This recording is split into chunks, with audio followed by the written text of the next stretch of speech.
Tout le monde aime jouer son patin modélé. Mais est-ce que vous avez réfléchi sur son côté mécanique? Aujourd'hui, je vais vous présenter la relation de déformation et la force appliquée. Pour cela, nous devons d'abord décrire la déformation et la force. Prenons un cube. Pour simplification, les mécaniciens nomment les différentes surfaces 1, 2, 3 et les directions différentes 1, 2, 3. Et on fait un tableau pour présenter le déplacement. Par exemple, nous avons ici la surface 2 avance dans la direction 2 en cm. On note ici 1 cm. Mais alors, si on prend deux cubes de taille différente, même s'ils ont tous une déformation de 1 cm, on se voit différemment.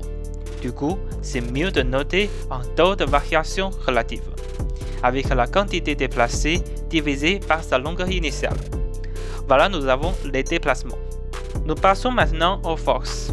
On nomme de la même façon les surfaces et les directions. Et on se dit, si on applique sur ces surfaces une force vers la direction là, on les note dans un autre tableau de la même manière. De même ici, on fait une division par la surface pour mieux décrire les impacts sur les objets de taille différente. Et les scientifiques décident de donner un nom super cool à ces tableaux qu'on appelle la contrainte. Voilà, nous avons proprement ces deux tableaux et nous pouvons décrire leur relation.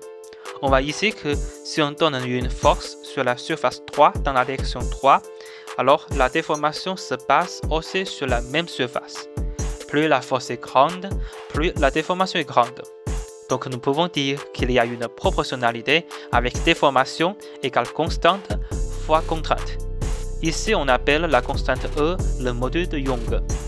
Mais attends, il paraît que cette compression conduit à une autre dilatation dans les deux autres directions pour lutter contre l'augmentation de volume. Donc ici, il faut ajouter un autre terme avec nu, le coefficient de Lamé. Chez les mathématiciens, ces deux tableaux sont des matrices et il y a une jolie notation avec trace. Voilà, c'est ça la loi de Hooke. Et grâce à ces lois-là, les mécaniciens peuvent modéliser plein des événements mécaniques comme prédire la déformation d'un bâtiment face aux ondes sismiques. C'est tout pour aujourd'hui. Merci de votre attention.